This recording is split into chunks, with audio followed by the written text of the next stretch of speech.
Hello, it's the Friday Talkie. So, first thing I'm going to talk about is actually a video response to a question asked by Shenmueso. And he's asking how far will retro rise in value, and he talks about various things that can affect the value of retro gaming, be it hardware or software or whatever. And he makes some very interesting points and asks the question, if I can get my words out, what do we think? Well, you know, will the value of stuff keep rising, or will it peak and then slump? And I have some thoughts on this, so I'm gonna talk about those. I do, as part of my website, I track the prices that a lot of retro hardware sells for on eBay. And I only track the value of hardware, not games or anything like that. And the way I see it, there are two separate markets for retro gaming stuff. And I mean, I've said this before and other people have said it as well. There are your people who are buying to play the stuff. You know, I collect. I am a collector, absolutely, of hardware. But I collect it to play it.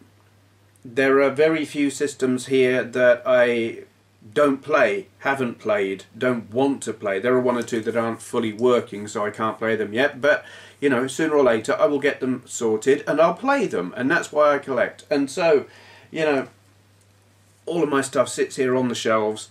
It collect a bit of dust. You know, I can't afford some, I don't know, sealed vacuum to put them all in so they will get no oxygen and dust and whatnot that will degrade the plastics and blah blah. You know, these are working systems and they get used, and I collect them for the nostalgia value. And there's the thing, you have your retro collectors who are collecting for the nostalgia, and that market is limited. At the moment, the value of systems and software being bought by these people will continue to rise. Because the hardware is no longer being made, the more people buy it, the rarer it will get, the value will go up. But these people will, at some point, reach an age where either they don't care anymore or they're dead. One or the other. The nostalgia factor will disappear for hardware and software of a certain age. It's a thing Shenmueso said himself. He's not interested in 8-bit. He's not of an age where 8-bit was something he played. I am. I like 8-bit and everything, you know, that followed it. But comes a time where certain bits of hardware and software, no one has the nostalgia for them. They're too young, they don't remember it. So then the demand will slump. I don't know what value things will peak at. I think they will continue to rise. The 8-bit stuff, I don't know, has it peaked? The rare stuff sells for a bloody fortune.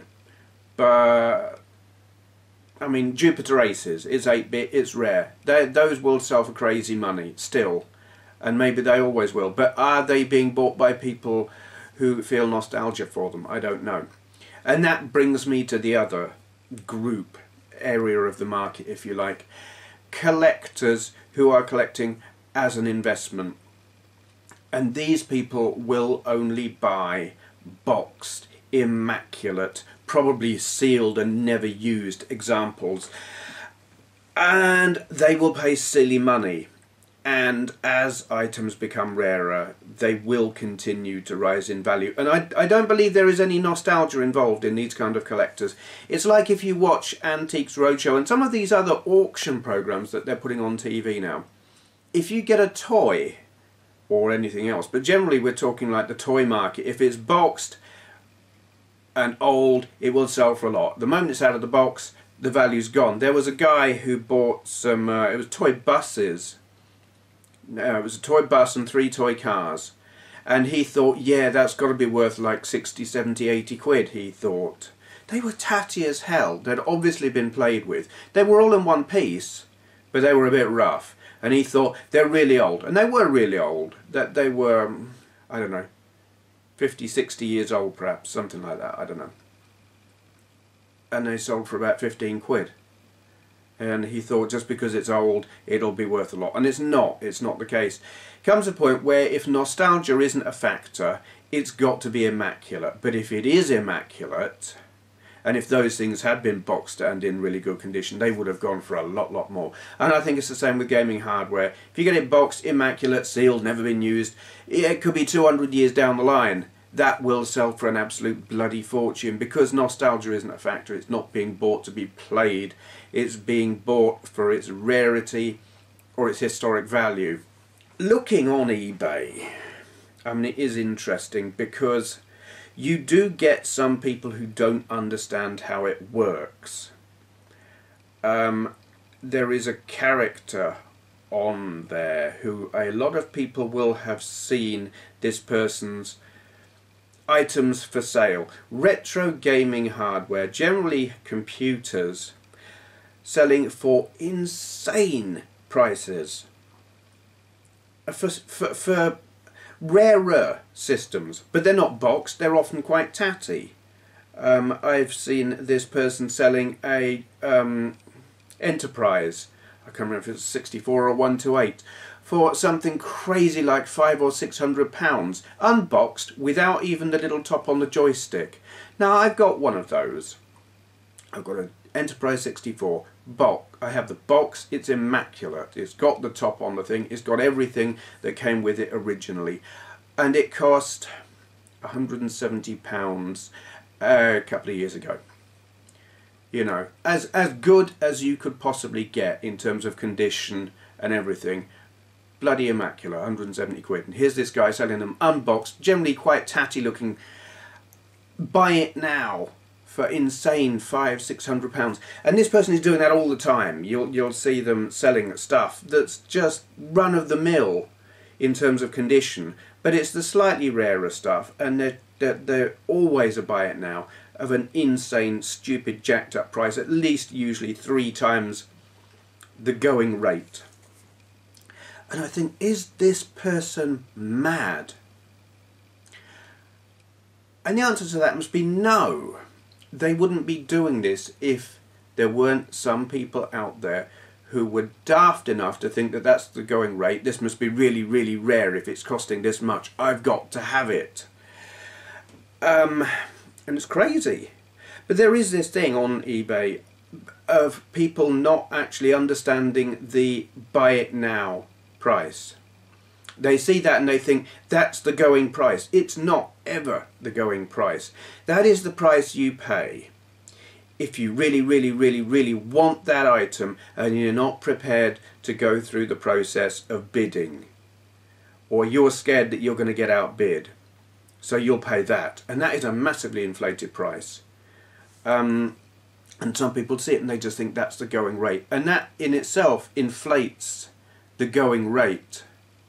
People see those buy it nows and they think, God, that's how much they cost, and they bid more and more and more until the going rate itself is higher, and then the buy it now price becomes higher, and it is inflating the value. But as soon as the nostalgia aspect is gone, as soon as the people who would buy these things because they remember playing them as a kid no longer want to buy them because they're too old or lost interest or died, that's it. That sector of the market will just, it'll be junk again. It will be stuff that kids will look at, or teens, or people who weren't around playing games back in the day will look at it and say, it's junk.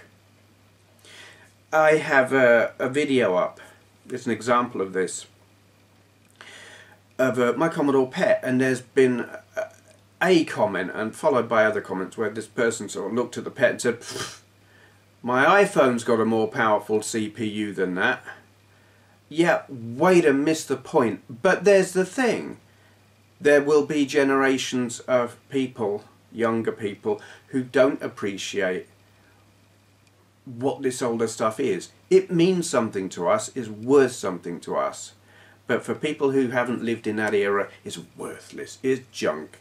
It's, what the hell would you want that for? It's slow, it's crap, my phone has a more powerful CPU and more RAM. And he was right, it did. iPhone had kicked the arse off a Commodore PET, but that's missing the point, isn't it? But there you are. So there will be 2 sections, I think. Immaculate boxed stuff will always be worth a lot because it's being bought for its rarity and its historic value, and it won't ever be taken out of the box, and I just think what a waste. Have you seen that £570,000 starting bid auction? Lot of stuff, absolutely immaculate. What a waste. If you're not going to play it, don't buy it. Well, no, I can't say that, can I? But you know, to me, I'm a gamer and I see stuff sitting on a shelf never being touched, and I just think that's sad. But that's me. Yeah, so that's my answer to that. Rambling, waffling, whatever. Good question it was. So responses to Shenmueso's video. If anyone else wants to do a video response, that's where to do them, not to my video. Okay, moving on. Kiracastle put up a video yesterday. Flashback Friday. She's doing a new thing. Her Friday video will be retro gaming related. And yesterday was her first one, and she did Doom. And she plays Doom and talks about her experiences with Doom and asks of her viewers, you know, what are your experiences with Doom? Why do you like it? Why did you play it? You know, what's your Doom story? That kind of thing. My Doom story seems to go on and on and on. It doesn't seem to have ended yet. I didn't have a PC back in the day. I had an Amiga, I had a Mega Drive, I had a SNES. But at the time that Doom came out, I think I was mainly playing with the Amiga. And I saw Wolfenstein actually playing in, it was John Lewis. And I'd played 3D type games on the Amiga, like flat shaded polygons. I was used to that kind of thing. And then all of a sudden here were these texture map walls and stuff going by, and I was like, wow, that's impressive. And then I remember standing outside this computer shop in Milton Keynes shopping centre. It was called Softly. Anyone who comes from Milton Keynes and was there in the 80s, Softly. You remember that one? It's opposite where the sandwich shop is now. I think Softly is the women's toilets now. God, that's bad, isn't it? Anyway, I was walking by there, and I looked in the window and there was Doom playing in demo mode, and my jaw dropped. Because I played 3D stuff with flat shaded polygons, I longed for a game that was immersive, that put you into a 3D world that you could walk around. You know, I wanted a computer-based world. It was like the real world to me was kind of tedious and kind of crap, and I wasn't really very happy with it, didn't like it. Let's have a fantasy world that you can go into and do stuff that's more interesting than what's happening in the real world. And for a long while, like the best I could play at that time, the nearest to that was Hunter on my Amiga. That was the closest I got to it. And then all of a sudden here was Doom, and it was 3D. Okay, it was all enclosed and inside buildings and stuff, but nevertheless, it was 3D. You had freedom of movement, and it was spooky, and you could kill crap, and that was great. And I stood there watching it for quite a while, thinking, I want that, and I couldn't afford it. I didn't have the money for a PC. Well, any kind of PC, never mind one that could play Doom.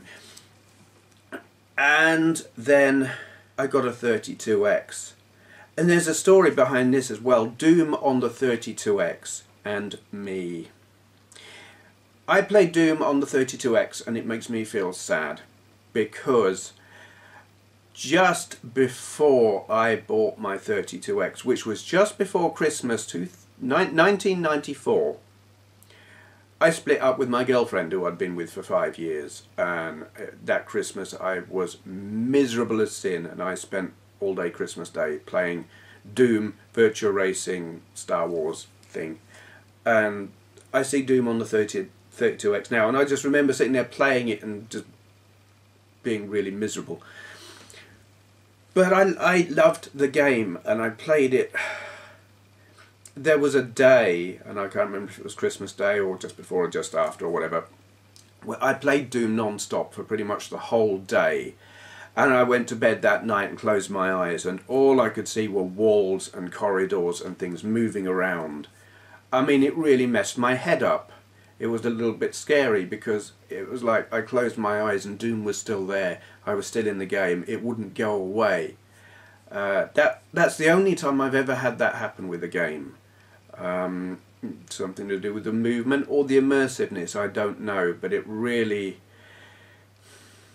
No, I can't think of another game that has had such... I mean, it's the whole, the visual mindfuck thing where you shut your eyes and it's still there, but then the emotional thing that went with it, you know, just because I was miserable at the time. It has impressed on my subconscious, and I see Doom and it's just like, oh, on various different levels. And I mean, since then, I've got Doom on the 32X, I've got it on the Jaguar, I've got it on, I really enjoy it on the Game Boy Advance. I've got it on there, and that's probably, after the 32X version, the GBA one is probably the one I've played most. I haven't got it on the SNES. I have it on the PC, and here's a story. Now, this is why the Doom story continues to this day. I watched Kiracastle's video last night, and I just thought, I've got to play some of that. And I didn't want to set up one of my consoles to have a go. I wanted, and had never played proper, real PC Doom. Oh yeah, I've got it on the PS1 as well. Forgot that one almost. Anyway, so I thought, where the hell can I get it? Steam. I went on Steam. I don't like Steam, but I thought this seemed to be the best way to get hold of it. I went there, I downloaded it. It was cheap, I suppose. Installed it, ran it, and it glitches. On my computer doesn't like it. It bugs out. The colours go all freaky and whatever, and I was like, fuck. And then I thought, pad. I've got it on my pad. In fact, that I actually wanted to play it on my pad first. That's how it happened. God, can't remember what order I'm doing things in. I was thinking I want to play this, play it properly, want to play it on my pad. Looked on Android, and it was like, well, you can't actually get it, but here's this thing that you can install for £1.36 or whatever, and I've forgotten what it's called. But you need the WAD files, because they don't provide them, because they're obviously copyright material. And the only way I could get that was to buy it on Steam, which is how I came to buy it on Steam. And then I played it on my PC, and it didn't work, at which point I proceeded to put the WADs on my pad. Yes, that is the story of last night. So, and I can't remember what it's called on Doom. What the hell's it called? I'll have to look it up. Here we go. Doom GLES. I just read it as Doom Glaze. I don't know what it means. That's what I saw, and I thought, okay, I'll have some of that, and then have to get the Steam thing and grab the WADs off of that, and put them on it, and I played it. Oh my god! It enhances it. It is Doom, it's the proper Doom layout, all the bad guys are where you would expect them, but some aspects of it are enhanced. Fluid effects are great, stuff like that. And so I sat there playing it last night and killed my eyes, because I didn't want to plug it in the telly in the other room, because Andrea was in bed asleep. It was like 3 in the morning or something.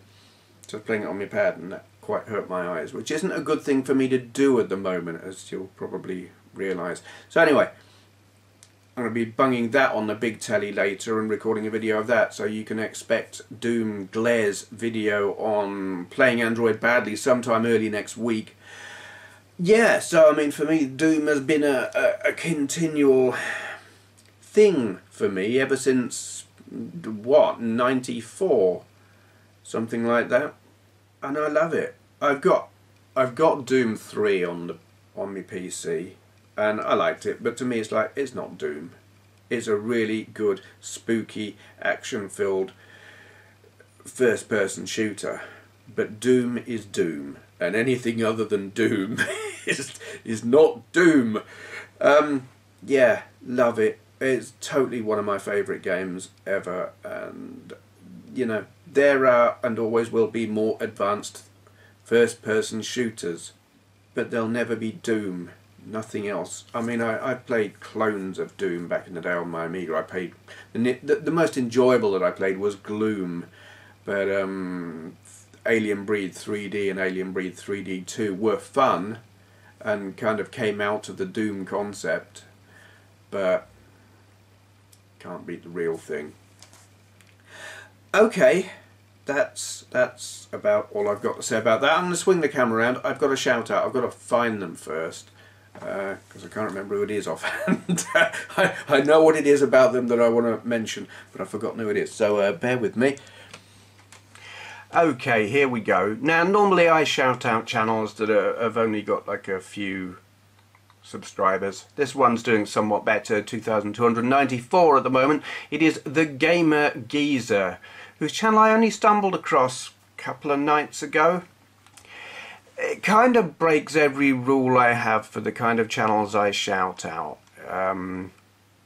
There aren't that many videos. What you see here is what's there, and that's spread over a 3-year period. So why am I shouting this channel out? Because of this. Toilet Simulator Review. This channel is largely...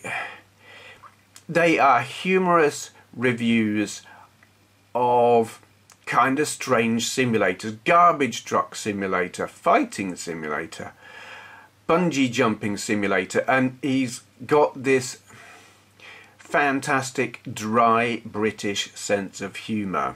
I mean, a deranged, strangely excitable gaming fanatic with a fascination with all games, especially when opening them from a blah blah blah blah. Yeah, basically he's funny as hell. But this is what did it for me. Totally accurate toilet simulation. I watched that. I mean, it's 3 minutes long. It's hysterical. There will be people who will not share my sense of humour and will not see the funny side, but I was in hysterics from start to finish. That cracked me up, and I think it's just bloody fantastic. I like his sense of humour. I like his Britishness. He's just so damn British, and I like that. I mean, God, is that patriotism or nationalism? I don't care. I like Britishness, or Englishness even, but you know, whatever. And he's just absolutely oozing Englishness here, and you take that and put it in a toilet simulator, and well, you'll get my subscription anyway.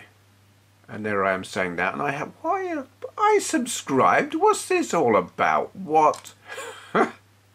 That's not the first time that's happened. I'm shouting someone out and thinking I'm subscribed, and the thing says I'm not. Pretty damn sure I did. But anyway, there you go. That is it. GamerGeezer. Check him out, see what you think, and even if you don't subscribe, do watch the toilet simulator, because it's funny as hell. Okay, that's about all I've got today. What's coming up? More of the same. I need to do some like hardware-based stuff. Before Christmas I kept talking about this big project I was working on, and then it kind of stalled because I had all my eye trouble, and I just, you know, couldn't do it. I need to pick up and sort that out. It is hardware related stuff, I will tell you that. You know, I haven't done any system overviews in a long while, and I was doing that joypad joystick of the day thing, and then I just stopped doing that. I need to do these things because I like to finish what I start. I really do finish what I start, it's got to be said, but you know, I should try. So will I be doing them in the near future? Probably not, knowing me. Yeah, lots of ideas, lots of things I want to do. What will I do? Well, I can tell you there will be more Amiga game videos and anything else that I feel like doing at the time. It's about the size of it. More Android videos coming up on my other channel for those who are interested. Those who are unaware, pay attention. Playing Android badly. That's my other channel where I play Android games badly. Kind of like I do here, but it's just Android stuff. And some of it's actually quite good, so. Yeah, that'll do. And the phone's ringing. Thank you for watching.